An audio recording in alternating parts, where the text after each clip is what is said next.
Charles Achuritz sur France Bleu Roussillon. Émission numéro 6, les Achuritz, présentés par François David. Et comme chaque semaine, nous recevons en direct dans notre studio 4 personnalités des Pyrénées-Orientales, 4 personnes qui s'engagent dans la vie publique du pays catalan. Le casting ce soir, Muriel Bénichou, bonsoir. Bonsoir. Vous êtes médecin à l'hôpital de Perpignan, chef du service endocrinologie. Bonsoir Marc Tamon. Bonsoir. Journaliste à France 3 Pays Catalan. Nicolas Garcia, bonsoir. Bonsoir. Vous êtes conseiller départemental communiste. Et puis Christine Esper, bonsoir. Bonsoir. Vous êtes la vice-présidente de l'Olivier, mouvement politique, club de réflexion aussi. Pas que, oui, on réfléchit, mais c'est un mouvement politique absolument assumé. Et présidente du Modem 66. Voilà, avec vous 4, on va donc parler ce soir et débattre de l'actualité d'ici et d'ailleurs. La mairie de Perpignan qui augmente fortement les indemnités de plusieurs de ses élus. Le tracé du TGV Perpignan-Montpellier, ça y est, il est validé. Et il fait débat, c'est le moins qu'on puisse dire. On va parler aussi de cette proposition du département du Haut-Rhin d'exiger 7 heures de bénévolat par semaine en échange du RSA. Est-ce que la même chose serait souhaitable dans les Pyrénées-Orientales? Et pour finir, la réforme de l'orthographe qui va entrer en vigueur à la rentrée prochaine dans les manuels scolaires. Faut-il sauver l'accent circonflexe? On va en parler tous ensemble jusqu'à 19h. Les Achuritz, c'est sur France Bleu Roussillon. On est ensemble jusqu'à 19h. France Bleu. Salut Francis. Salut Eric. Est-ce que tu savais qu'on peut aussi nous écouter en podcast sur France Bleu? Ben oui, tu t'abonnes au podcast des Chevaliers du Ciel et tous les jours, tu as un nouvel épisode qui arrive. Et c'est gratuit. C'est gratuit. Et c'est ça, c'est gratuit. Vous aussi, abonnez-vous au podcast des Chevaliers du Fiel sur francebleu.fr et sur les plateformes de téléchargement légal. Mes rhumatismes articulaires? Depuis ma cure thermale à Barbotan, c'est marche nordique tous les week-ends. À Barbotan-les-Thermes en Gascogne, nous avons 18 jours pour soigner vos rhumatismes, soulager vos douleurs et réduire vos médicaments. 9 mois après leur cure, 77% des curistes interrogés ont augmenté leur périmètre de marche sans douleur. Chaîne thermale du soleil agit naturellement pour votre santé.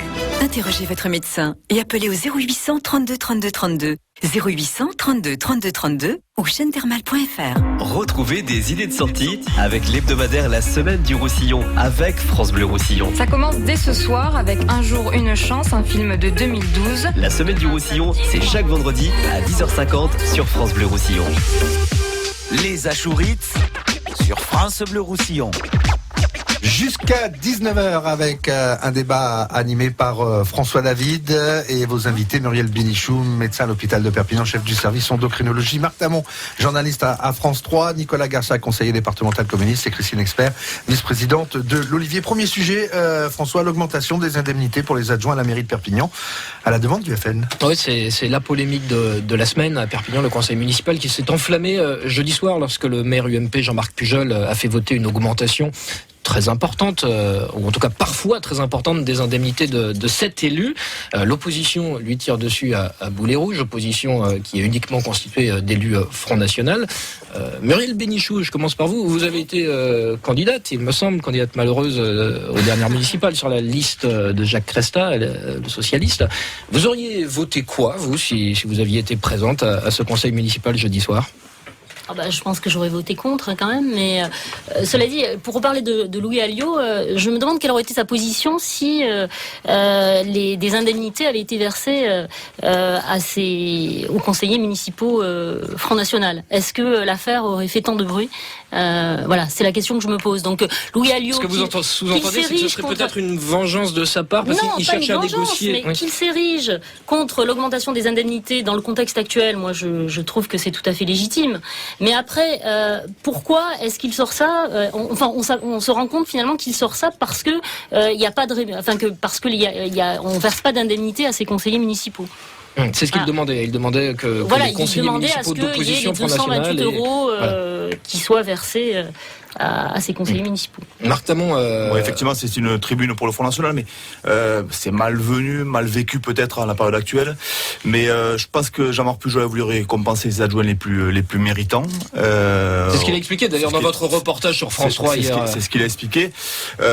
Parce que c'est vrai qu'il y a quand même dans ces adjoints, il y a des personnes qui sont une avocate, je crois, il y a des commerçants, donc c'est vrai que c'est des gens qui prennent leur temps et qui sûrement perdent également de leurs revenus de par leur représentativité. S'ils sont très actifs, s'ils y consacrent du temps, peut-être des revenus. Donc a priori aussi là-dessus on peut discuter. Ce qui me gêne beaucoup plus par exemple c'est les cumulards. Ça me gêne beaucoup plus. Parce que là on peut pas dire effectivement qu'au niveau du temps représenté, ça me gêne beaucoup plus que finalement véritablement cette affaire qui est en train de monter. Et au-delà je crois que ça pose aussi la représentativité du monde politique, puisqu'en fait faut faire attention aussi à pas écarter des gens qui ont des métiers très prenants. Vous êtes médecin, je crois, donc effectivement à partir de là, il faut avoir quand même une juste récompense selon ces investissements. Donc là aussi, c'est discutable. Donc peut-être qu'on en fait un peu trop sur cette affaire. Là-dessus, il faut faire attention qu'on n'ait pas que des gens qui soient peut-être des métiers de la fonction publique où on peut beaucoup plus consacrer le temps à l'action politique. Attention à ça, il faut avoir une représentativité beaucoup plus large. Donc là-dessus, je m'enflamme beaucoup moins que les réseaux sociaux ou les élus locaux du FN. Mais c'est vrai qu'il y a eu des réactions très vives et puis sur l'ensemble de l'échiquier politique. Suite à cette période, forcément, avec la crise partout, forcément, quand on annonce plus 600%, bon voilà, après on part de 400 € et on monte à 1400. Mais c'est l'augmentation, parce qu'il y a quand même des augmentations par 5 ou 6 de certains. Voilà, c'est ça qui est difficilement compréhensible, même s'il y a des indemnités de fonction qui me semblent légitimes. On peut augmenter, mais si on regarde le code général là, qui est la loi, en fait, on se rend compte qu'on peut augmenter de l'ordre de 25%, mais pas de multiplier par 4 ou 5 ces indemnités. Il explique qu'il est encore beaucoup plus bas que visiblement la moyenne française. Voilà. Oui, ça reste en deçà du plafond autorisé par la loi. Tout cela est parfaitement légal. Nicolas Garcia, vous avez été maire pendant de nombreuses années. Ça vous choque, vous, que, par exemple, une adjointe à la sécurité d'une ville de plus de 100 000 habitants puisse toucher 2 800 € par mois, même si ça fait une augmentation un petit peu importante? Moi, ce qui me choque, c'est que le PDG de Sanofi gagne 508 fois le SMIC. Et personne ne le dénonce. Et ce qui me choque, c'est qu'il y a un fossé qui se creuse entre la politique et les citoyens et qu'il ne faut pas mettre le doigt là-dedans avec du populisme. Moi, je parle de l'affaire de Perpignan, mais je reviendrai 2 mots parce que je crois que c'est le fond qui est important. Perpignan, il y a des tribunaux administratifs. Si ce que fait Pujol, c'est légal. Si c'est pas légal, on va au tribunal, il perdra. Si c'est légal, c'est légal. Il faut revoir la loi si on veut revoir la loi. Que je sache, les conseillers, les maires Front National et les adjoints Front National n'ont pas baissé leurs indemnités et Louis Alliot ne rend pas son indemnité de député européen au Parlement européen. Donc, ça, il faut le dire. Deuxièmement, la démocratie, elle a un prix. Il faut le dire aux citoyens français. La démocratie, elle a un prix. Jusqu'en 92, il n'y avait pas de statut pour les partis politiques. Et il y avait beaucoup d'affaires parce que les partis politiques n'étaient pas financés comme ils le sont aujourd'hui par les deniers publics. Ça a atténué les affaires. Si on veut qu'il n'y ait que des rentiers, si on veut qu'il y ait des rentiers qui fassent de la politique, eh bien, faut pas payer, faut pas que les élus aient des indemnités. Moi, je veux le dire, aujourd'hui. Après, il faut faire attention au cumul.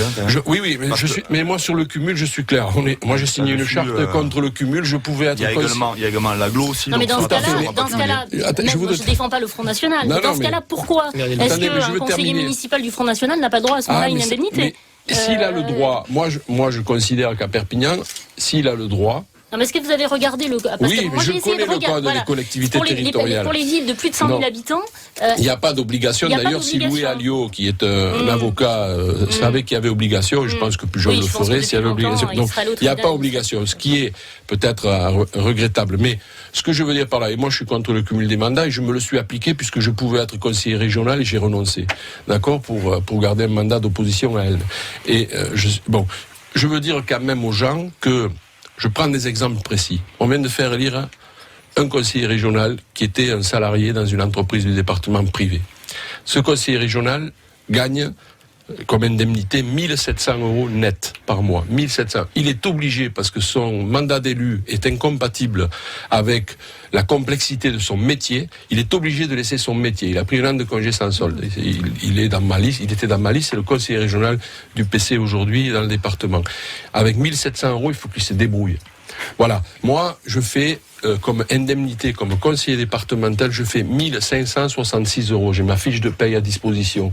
Et j'ai une collègue qui s'appelle Edith Punier qui travaille, qui est maman, veuve, maman, et qui doit aujourd'hui laisser une partie de son travail. Elle travaille à la PJJ, pour nommer clairement. Eh bien, est-ce qu'on peut... Voilà, il n'y a pas d'abus là-dessus. Si on veut que les gens du peuple puissent être élus, la démocratie, elle a un prix. ou sinon après il se fait n'importe quoi. Sinon après on a que des métiers qui peuvent, des gens qui sont rentiers, qui peuvent faire de la politique et on est servi. Je crois que c'est ça le fond du problème. Si on veut moraliser la politique, montrons du doigt ce qui me choque, c'est qu'on file 58 milliards de dividendes aux actionnaires. Ça n'a rien dire et ça choque personne, ça, alors qu'il y a des gens qui crèvent de faim. Et pas forcément 2500 euros au conseil municipal qui s'occupe du tourisme à Perpignan. Moi, si on n'a pas encore entendu Christine Lesper. Quel est votre point de vue? Mon point de vue, j'hallucine quand même sur ce que je viens d'entendre. Il y a quand même un discours j'ai l'impression d'un monde installé et de gens qui semblent quand même coupés de ce que je suis pas d'accord avec vous, monsieur Garcia, sur ce que vous venez de dire. Dans ce département, on a 30% des gens qui sont sous le seuil de pauvreté, et à Perpignan en particulier. Vous allez leur expliquer que c'est compliqué peut-être de vivre avec 1700 € par mois et que pauvre élu, il a été... Bon, moi je trouve que ce débat est consternant. Mais consternant. Ce débat, effectivement, il avait le droit. Et j'ai l'impression qu'on est en train de se rassurer en disant il avait le droit. Mais encore heureux que la décision qui a été prise était une décision légale. C'est la moindre des choses. Symboliquement, elle est nulle. Nulle de nul. Je veux pas rentrer dans ce. Nous à l'Olivier, on a pris le choix. Qu'il y a notamment un problème l'association de timing. L'association Anticorps dit c'est légal. C'est légal, ils ont respecté la charte. Encore heureux. Ils ont respecté la loi. Encore heureux. On va quand même pas leur tirer le drapeau rouge et le tapis rouge parce qu'ils ont respecté la loi. Symboliquement, c'est nul. Parce que moi, j'ai pas de problème avec les augmentations. S'il y a les résultats derrière, ils s'augmentent pourquoi? Parce qu'ils ont bazardé l'école des Beaux-Arts? Parce qu'ils n'ont pas fait l'ombre d'une opposition à la signature du permis de construire du Carré d'Or qui va mettre par terre le centre-ville. Donc moi je suis désolée, c'est consternant. Quant à le débat Louis Alliot, Jean-Marc Pujol sur cette affaire-là, qu'est-ce qu'elle montre? Elle montre un politique dans un bocal étanche, qui vit sa vie et qui se débat. Et en fait, ils se battent pourquoi? Parce que l'argent que t'as pris, c'était moi qui le voulais. Ouais, voilà, c'est ça. C'est consternant. Vraiment, c'est absolument abominable. Je pense qu'il ne faut pas déplacer le débat. Le débat, il n'est pas là. On ne peut pas nous accuser de ne pas combattre Pujol. Moi, je combats Pujol et vous le savez depuis longtemps, très longtemps, à l'époque où vos amis étaient avec lui. Donc, quels amis étaient avec Jean-Marc Pujol? Le mouvement duquel vous venez. Absolument pas. Le mouvement duquel je viens a refusé tout accord avec cette politique. Ne mettons pas le doigt dans du populisme parce que ça fait monter le Front National.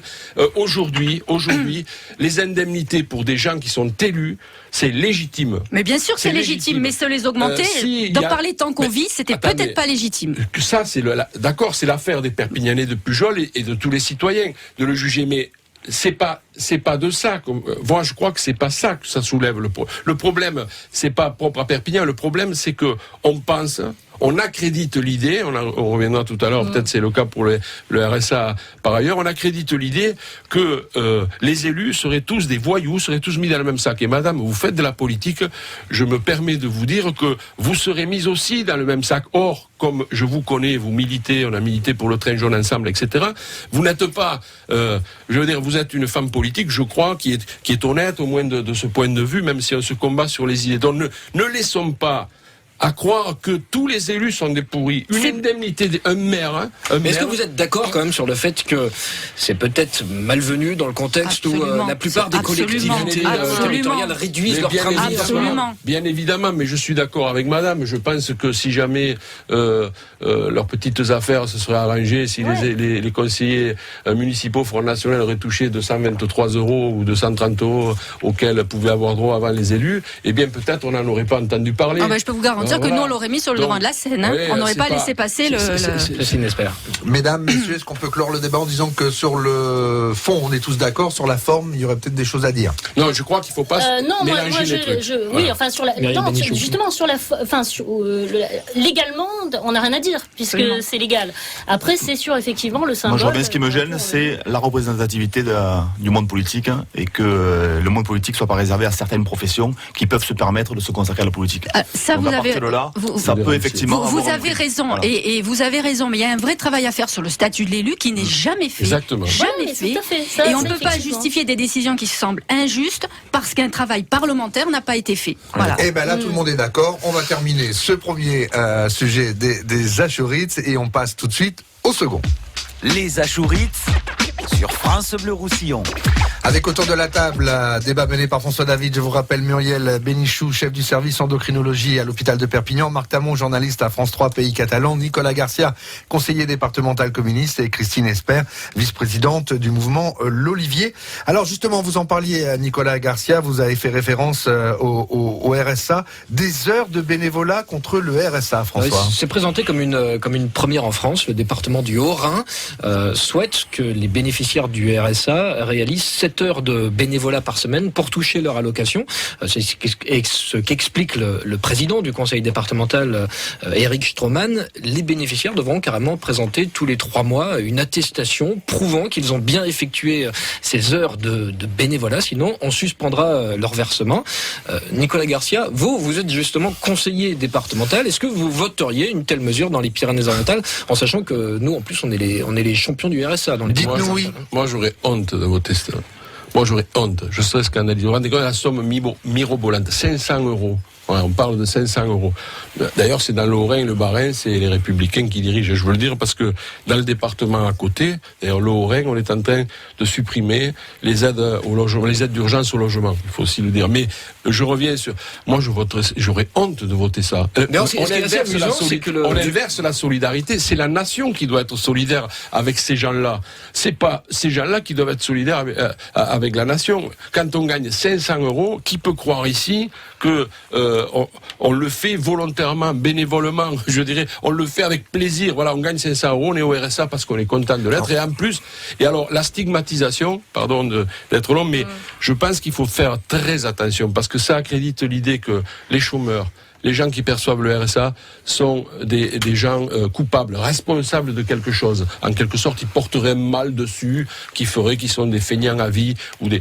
Un petit rappel historique amusant, c'est que les premiers qui ont soulevé un petit peu le débat, en l'occurrence c'est le département des Pyrénées-Orientales, puisque c'est Christian Bourquet en 1998 qui avait lancé l'idée qu'en échange du RMI à l'époque, eh bien les prestataires, en tout cas D'ailleurs en Alsace, on se réfère à Christian Bourquet en disant que c'est inspiré de Christian Bourquet. Tout à fait. C'est Christian Bourquet. C'est pas la meilleure idée qu'il a eue de sa vie, paix à son âme.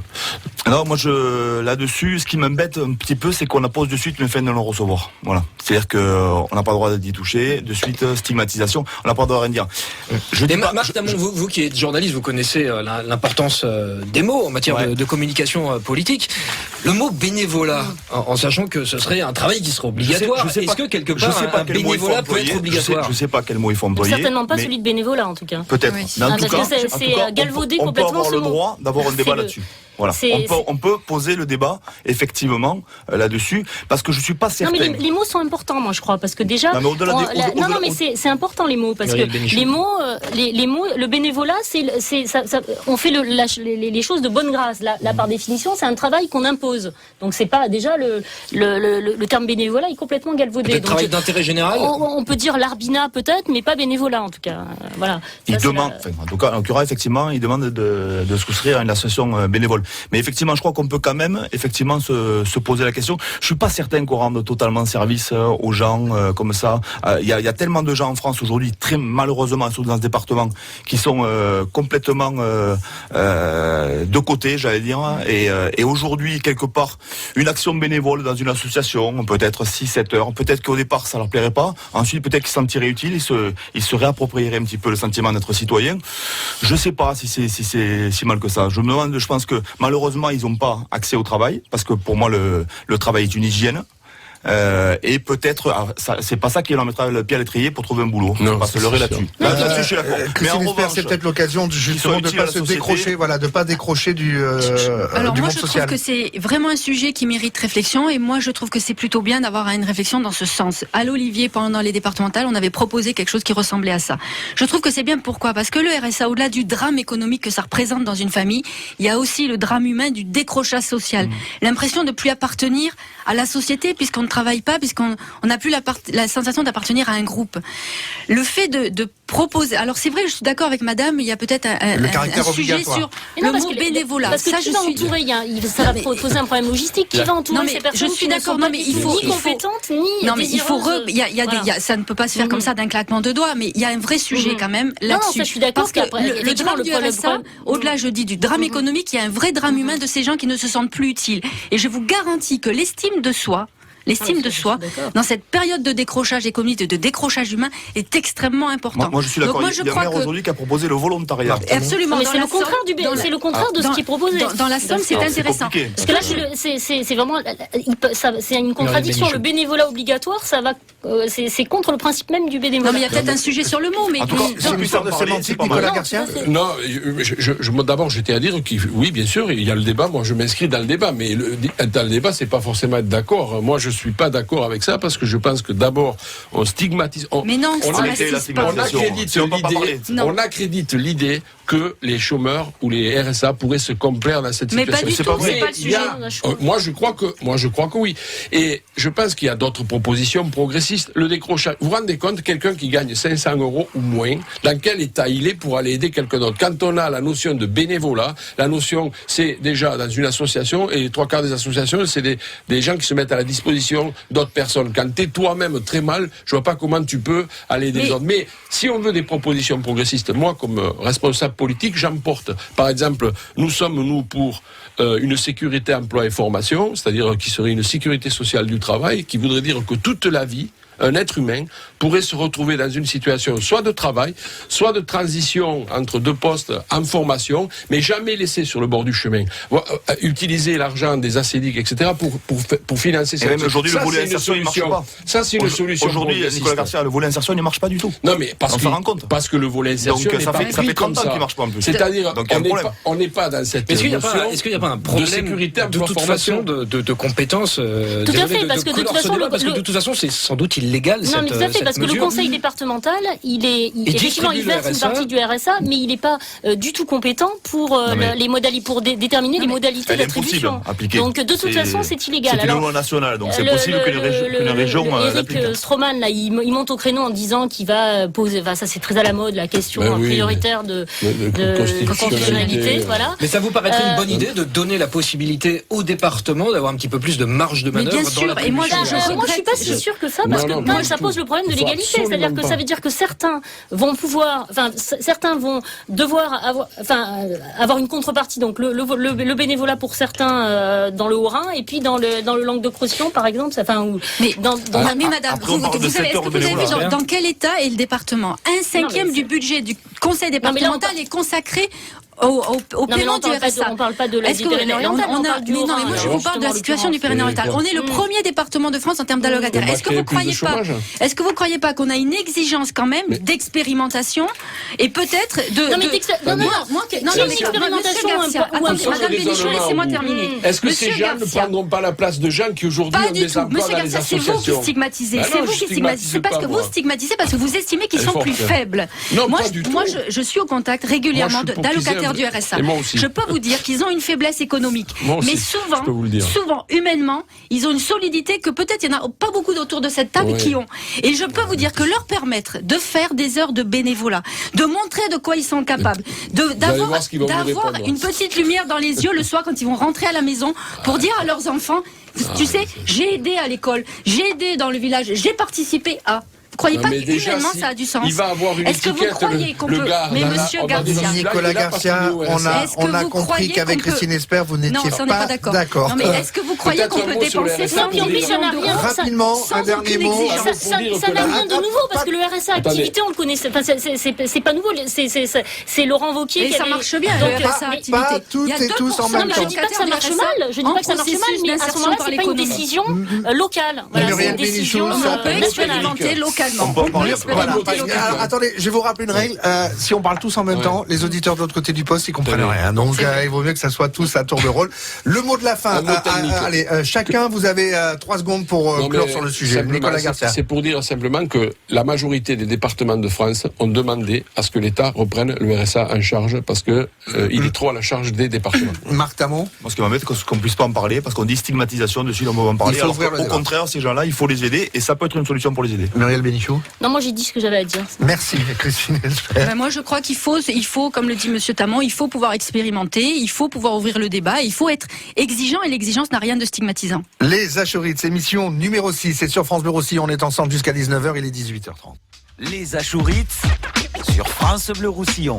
6e du nom, les Achourites, comme tous les mercredis, vous en avez pris l'habitude, débat avec François David et vos invités, Muriel Bénichou, chef du service endocrinologie à l'hôpital de Perpignan, Christine Esper, vice-présidente de l'Olivier, Marc Tamon, journaliste à France 3 Pays Catalans, et Nicolas Garcia, conseiller départemental communiste. Tout à l'heure, on parlera de la réforme de l'orthographe, mais tout de suite, François, le tracé du TGV Perpignan-Montpellier, l'Arlésienne voit le jour. Ce doit être le plus grand, le plus cher de tous les grands projets dans la région ces prochaines années. Si ça se fait, la construction donc, de cette ligne TGV entre Perpignan et Montpellier, c'est le fameux chaînon manquant sur la ligne qui va de Paris jusqu'à Barcelone. Étape cruciale la semaine dernière, le tracé a été définitivement validé par le ministre des Transports. C'est confirmé, la ligne va donc contourner la ville de Perpignan, en passant par les communes de Bachaz, de Baau, de Villeneuve-la-Rivière ou encore du Soleil. Christine Esper, vous, à l'Olivier, vous êtes radicalement contre ce tracé. Ah oui, et c'est nous qui avons mis le sujet sur la table au moment des élections départementales l'année dernière. Si Bruno Delmas, président de l'Olivier, n'en parlait pas, ça passait... Personne n'en parlait. Ce sujet, il est symptomatique de ce qui se passe dans ce département. La ligne est passée d'une ligne au départ voyageurs à une ligne mixte fret et voyageurs. C'est en 2011, je crois, que le fret est arrivé sur le projet de ligne. Les élus le savaient. Ils savaient que ce risque était là. On attend 2016 pour s'exciter. Je veux dire, quand dans le journal, Monsieur Sampéré, le président de l'association des citoyens qui est contre PMCV. Ce tracé, voilà, PMCV, secoue un peu Madame Malherbe en disant mais on vous voit pas dans les différentes réunions. Réponse de Madame Malherbe, mais vous savez, en 2015, on a eu 2 élections. On a suivi le dossier, mais en gros, on n'avait pas le temps, on avait nos campagnes électorales. Mais qu'est-ce qui vous gêne ? Consternant. Qu'est-ce qui vous gêne avec ce tracé ? Ce qui me gêne dans ce tracé, c'est qu'est-ce qui va se passer ? On va balafrer la plaine du Roussillon, ça va être une balafre affreuse sur le Ribéral. Certaines communes vont être coupées en deux. Et communes coupées en deux, balafre paysagère, sans qu'on ait de garantie que le TGV soit maintenu sur Perpignan. Parce que vous vous rendez bien compte que quand le barreau ferroviaire va contourner Perpignan, il y a peut-être quelques trains qui vont passer par la gare, qui seront détournés par la gare actuelle, mais une grande part des trains et du fret va contourner. Ce que je reproche aussi, c'est qu'en réunion, dans l'hôtel de l'Aglo en avril 2015, Jean-Marc Pujol nous fait un grand numéro de « je suis contre », après tout, on n'a pas besoin du fret, après tout, puis d'abord ça se fera pas, après tout, le camion, ça fait des emplois et tout. Et dans le même temps, 15 jours plus tard, l'agence de développement économique de l'Aglo va en délégation en Suède pour soutenir le projet IFRIDEMED, qui est un projet un peu expérimental de fret entre Barcelone et la Suède. Que un mois plus tard, le président de l'agence de développement économique est au Parlement européen ou la Commission pour demander clairement où en est le projet de ligne, où ça en est, parce que ça commence à bien faire, il y a trop de camions sur les routes et il faut pouvoir faire du fret. À un moment donné, il y a un truc qui cloche. Qu'est-ce qui va se passer aujourd'hui ? Les premières victimes, le pays catalan, ses riverains, c'est juste consternant. Donc là, on a la chance. Vous craignez qu'il y ait de toute façon beaucoup moins de trains qui s'arrêtent à Perpignan et que finalement on regarde passer le TGV mais sans en bénéficier. Absolument. Il y aura une gare à Narbonne, les TGV internationaux, ils vont passer par Narbonne et ils vont contourner, ils vont passer au large de Perpignan. Pour vous, Muriel Bénichou, il aurait fallu construire une nouvelle gare dans les Pyrénées-Orientales. Non, déjà, il aurait fallu anticiper. On a le centre d'Elmone. Déjà, on voit toute la mégalomanie qu'il peut y avoir dans ce terme-là. Le centre d'Elmone, il devient une coquille vide, quoi. Parce qu'au départ, ça devait être la tête de pont de l'économie perpignanaise, et à l'arrivée, c'est une coquille vide. On voit ce qui se passe au niveau des commerces qui ferment les uns après les autres. Donc c'est assez catastrophique, je trouve, pour ce qui devait être un projet de rénovation du centre historique de la gare, quoi. Mais pour vous, qu'est-ce qu'il aurait fallu faire ?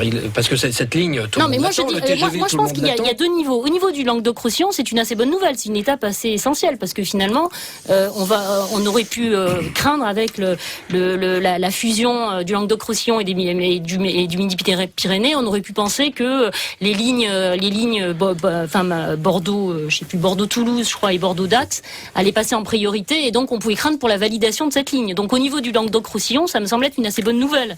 Mais au niveau local, pour une ville comme Perpignan, je trouve que pour le rayonnement de Perpignan et c'est assez catastrophique.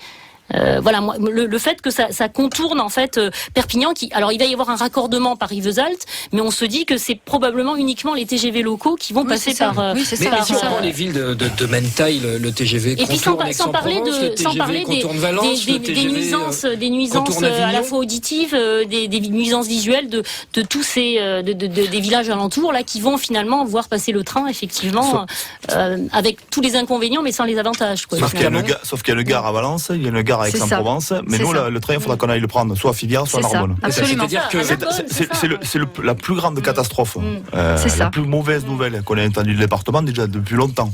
Vraiment. Mais Jean-Marc Pujol a dit le contraire, a dit que les trains de voyageurs s'arrêteraient quand même à Perpignan. Il avait dit aussi que le carré d'or, il verrait pas le jour. Le ministre sera plus en place depuis très longtemps quand cette ligne sera en fonction, et Jean-Marc Pujol, je pense, n'y sera pas non plus. Donc il risque pas grand-chose là-dessus. Donc c'est catastrophique. 600 millions d'euros pour faire cette déviation, pour gagner 10 minutes. Parce que si jamais ça passe par le centre de Perpignan, ce qui nous arrangerait, c'est 10 minutes d'écart. Simplement pour faire ralentir les trains. Donc l'État va dépenser 600 millions d'euros pour ça, va massacrer des villages entiers, des terres viticoles, des terres écoles et compagnie. Oui, parce que pour le raccordement, il va falloir une catastrophe. Mais le plus dramatique, c'est que à part des petits mouvements et des citoyens de ce département qui se révoltent un petit peu, on n'a pas entendu un homme politique majeur du département, ni les députés, la secrétaire d'État actuellement qu'on a, on l'a pas entendu non plus. Donc tous les acteurs politiques majeurs de ce département ne sont pas prononcés cette affaire qui engage l'avenir du département sur les 30 ou 40 prochaines années. Mais c'est énorme. Énorme. Nicolas Garcia. Oui, nous on se bat depuis longtemps pour que le TGV passe à Perpignan.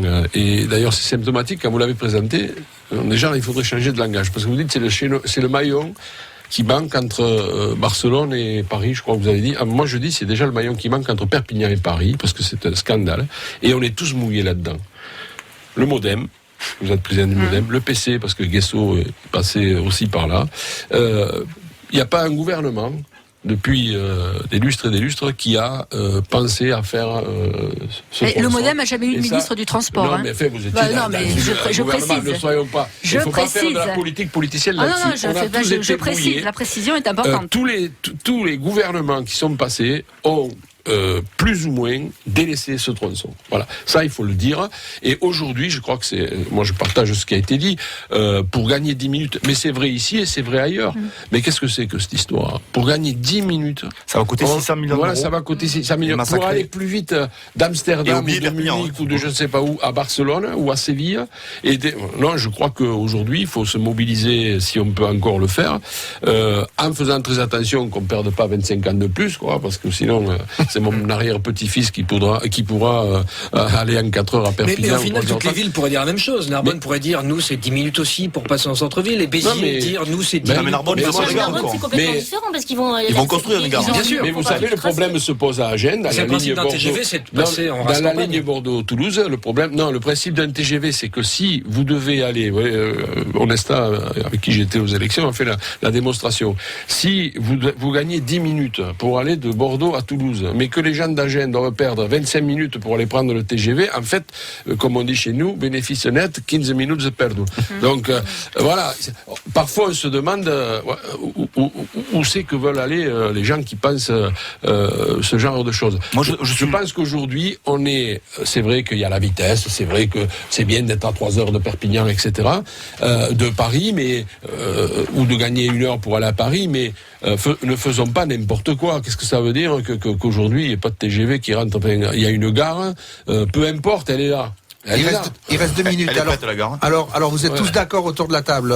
On aurait dû passer par Perpignan. Quoi faire et catalan, attaché à ces territoires. Je pense que c'est un combat au moins aussi important que celui-là a été acheté. Absolument. Parce que d'abord, ça va défigurer les départements. Quoi faire Il faut que les gens d'ici se battent. Hein. On attend, en tout cas, l'action des politiques. On n'a pas entendu du tout, je le répète là-dessus. Mais est-ce que c'est pas symptomatique du manque de poids politique des C'est évident. On a mené une campagne électorale des régionales là-dessus. En tout cas, la liste sur laquelle j'étais avec Onesta, et on a porté haut la bataille, y compris contre certains cheminots, y compris proches de nous, parce qu'ils pensaient qu'on était contre le TGV. On n'est pas contre. Ce qui est important avec l'arrivée à Perpignan, c'est le maillage aussi. Parce que on perd ça.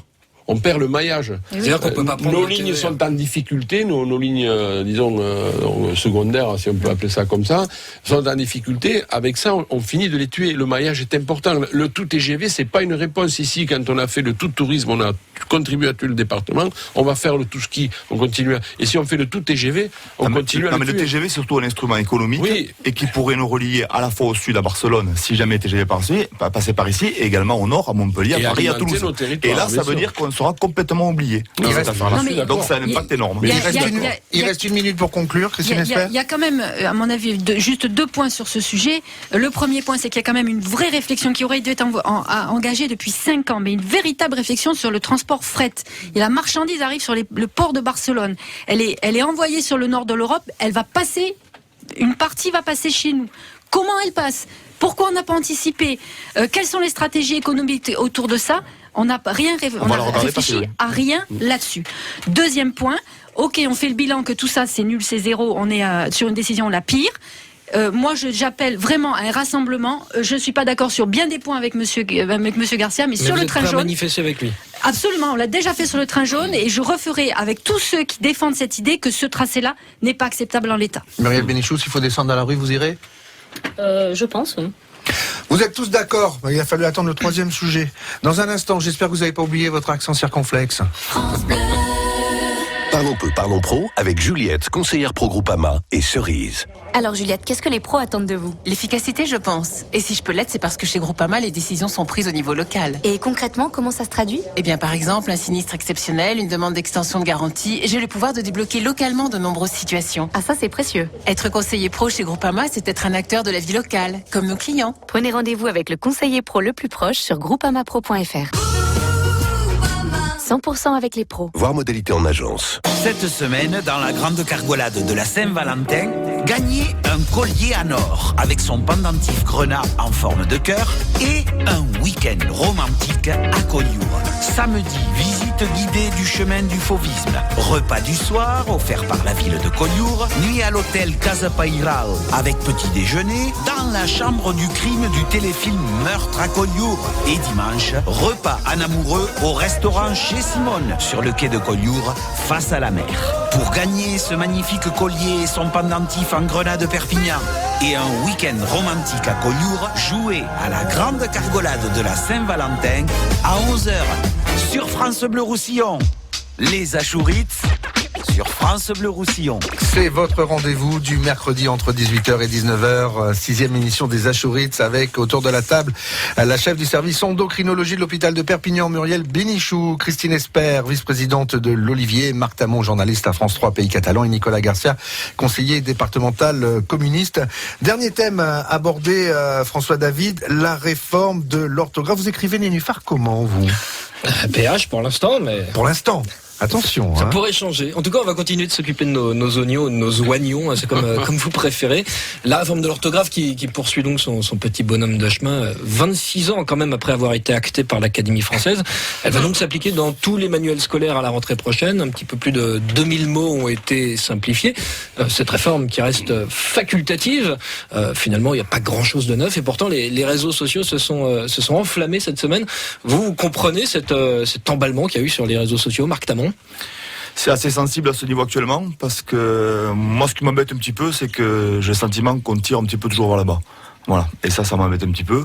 Et que sous couvert d'égalitarisme, on se trompe, et sous couvert d'égalitarisme, on creuse un fossé encore plus important entre les gens, tout simplement parce que moi, si j'étais un employeur et qu'on m'écrit avec oignon, O-G-N-O-N, je penserais effectivement que la personne est un oignon, en tout cas, oui, un vrai oignon. Donc, à ce niveau-là, déjà, sa lettre de motivation, je la mettrais de côté. Voilà, très sincèrement. Donc, à partir de là, je trouve ça dommage. Je trouve que je trouve même c'est même ridicule. Alors après, ça s'est enflammé. Il y en a certains qui l'utilisent avec de mauvaises intentions parce que je crois que la ministre de l'Éducation elle est pour rien là-dedans, donc elle a été un petit peu attaquée là-dessus aussi. Bon, voilà. Chacun le reprend à son compte, mais sur le principe, je trouve ça vraiment ridicule. Et à nouveau, effectivement, on tire vers là-bas. Muriel Bénichou, il paraît que les médecins écrivent très mal sur les ordonnances. C'est pour cacher les fautes d'orthographe, c'est vrai? Oui, entre autres.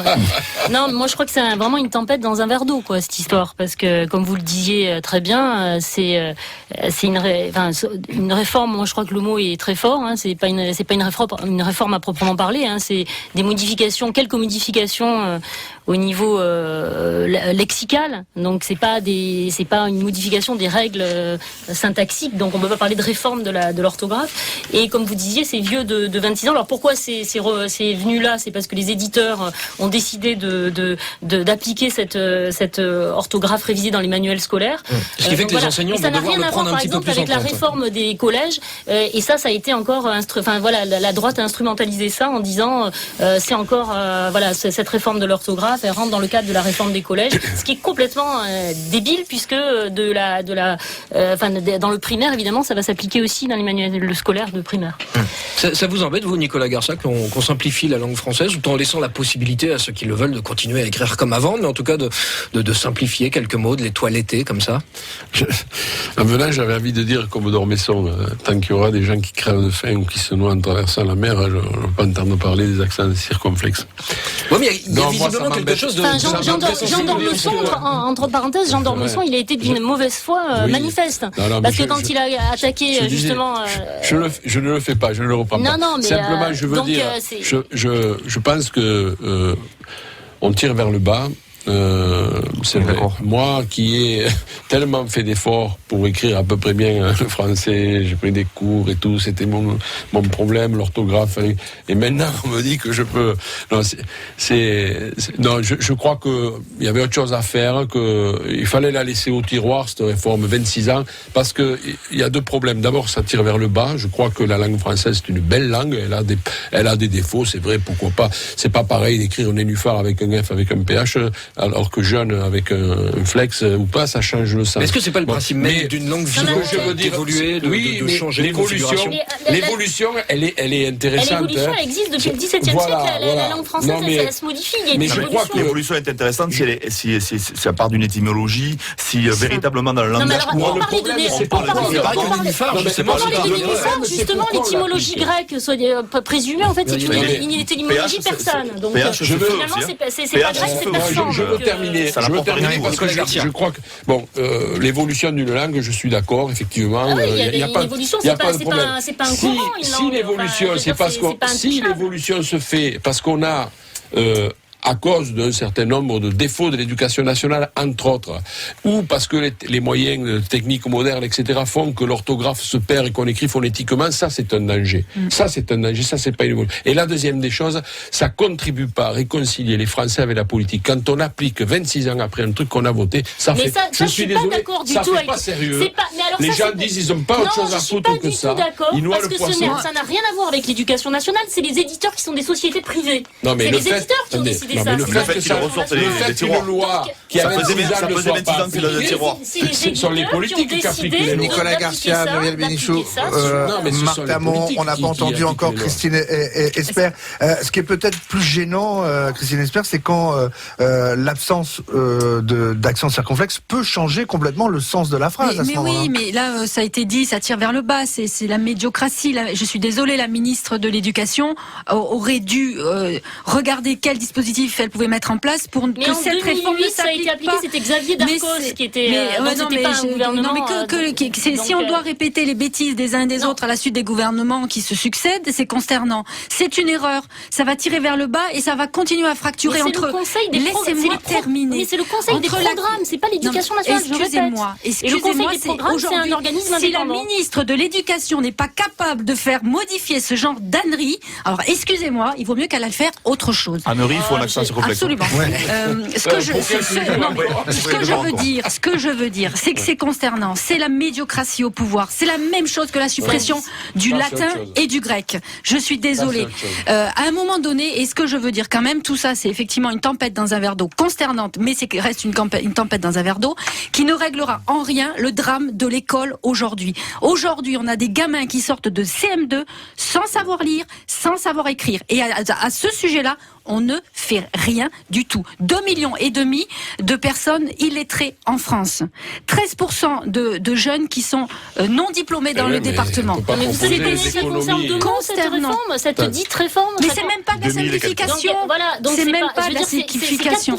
Mais c'est nul. C'est nul. Mais ça creusera un fossé entre ceux qui utilisaient lancer l'orthographe et ceux qui utilisent ça. Le caractère facultatif renforce effectivement la confusion. Parce qu'il y a, en gros, maintenant, il y aura l'orthographe, alors des vieux cons, et puis l'orthographe. Mais même pas ça, il y aura l'orthographe de ceux pour qui on estime qu'il n'y a pas besoin d'être exigeant, et ceux pour qui on estime on va être exigeant.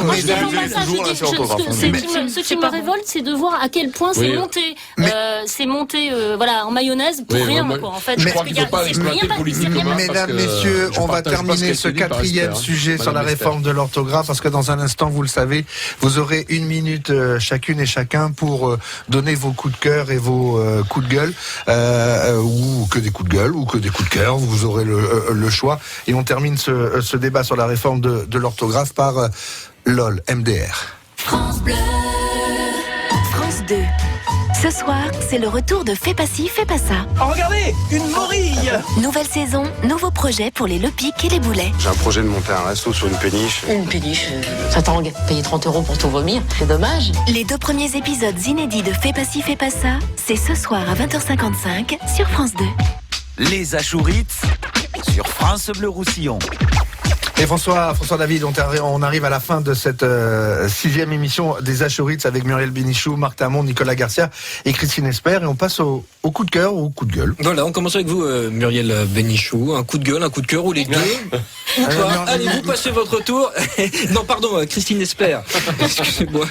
Pour que tout le monde, voilà, pour expliquer le sourire, François, regardez Christine Espert et l'appelez Muriel Bénichou. Voilà, c'est la fin de l'émission, tout le monde est fatigué. Voilà. J'espère que je ne serai pas votre coup de gueule, Christine Espert. Top chrono. Alors, mon coup de cœur, j'ai choisi de le dédier aux agriculteurs du département. On parle de la crise agricole en France, partout, elle est dramatique. Les nôtres ici sont aujourd'hui silencieux, or ils vivent une crise de la production de la salade d'hiver qui est dramatique, qui va mettre par terre une partie de nos agriculteurs. Or, le pays catalan ne serait pas ce qu'il est sans les agriculteurs depuis des siècles et des années. Et si on n'en prend pas soin, nos paysages seront par terre. Donc je veux leur tirer mon chapeau aujourd'hui, et on a besoin d'eux, il faut qu'ils tiennent bon, même si, encore une fois, nos politiques sont très silencieux. Et mon coup de gueule, il est pour la direction de l'hôpital, parce que j'attends leurs mots au sujet du parking de l'hôpital. On aimerait bien qu'ils nous disent qu'ils vont mettre à la poubelle l'appel d'offres qu'ils ont mis pour rendre payant le parking de l'hôpital. Donc merci de ne pas rester silencieux, c'est la moindre des choses pour les citoyens. Vous avez pas débordé, hein. Vous avez 5 secondes de rap que vous donnez à quelqu'un. Nicolas Garcia, par exemple. Nicolas Garcia. Oui, alors, c'est dommage, il faut venir préparer ici parce qu'elle m'a piqué et mon coup de cœur et mon coup de gueule. Alors, en fait, j'étais préparé, et c'est vrai ce que je vous dis, j'étais préparé, donc mon poutou, c'est aux filles qui vont disputer le tournoi des 5 Nations contre l'Irlande. Voilà, je leur souhaite de gagner, je vais les soutenir, samedi à 21h. Voilà, Donc, très bien, à Perpignan, à Aimé-Giral. Le Calbot, si j'ai le temps d'en mettre 2, le premier, je le mettrai aux députés qui ont voté l'état d'urgence et au-delà la déchéance de la nationalité, qui ont fait de moi un Français pas comme les autres et certainement différent de Madame Bénichou, puisque maintenant je ne suis plus le même Français qu'hier. Enfin, j'espère que ça chutera, puisqu'on peut m'enlever la nationalité. Vous êtes un enfant de la retirade. Voilà. Oui. Et donc ça me touche très profondément, et je le dis avec beaucoup d'émotion, et je suis heureux que tous les députés des PO ne l'aient pas voté. Voilà. Et l'autre Calbot... 5 secondes. 5 secondes, donc je le mets au patron de Sanofi qui a utilisé les 137 millions de CICE qui sont sortis de nos poches pour supprimer 600 emplois et qui gagne 508 fois le SMIC. Martamon ? Moi, je choisis un coup de cœur, un poutou et un coup de gueule local et du jour. Voilà.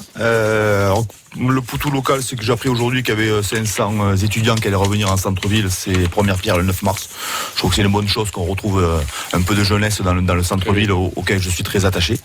Voilà. Et puis le Calbot, pour rebondir un petit peu sur Christine Esper, j'ai appris aussi aujourd'hui que les agriculteurs ne touchaient en moyenne que 10% du prix que paye le consommateur par rapport aux produits qu'ils vendent. Ça veut dire que tout le reste, 90%, eh bien, c'est pour les grandes surfaces et les industriels. Alors ça, c'est vraiment lamentable. Muriel Bénichou. Dernière à intervenir pour cette minute.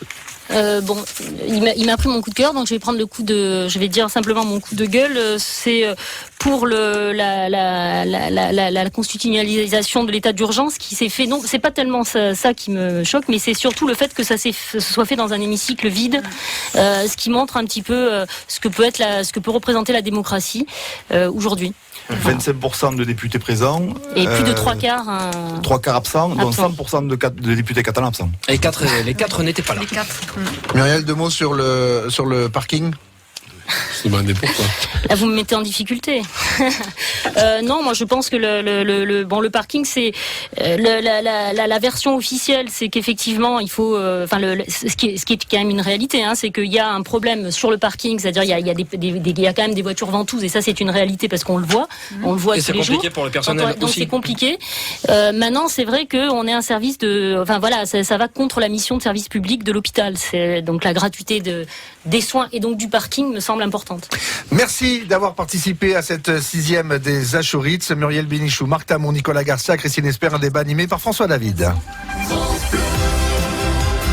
France Blau Russoliu, 7 horas.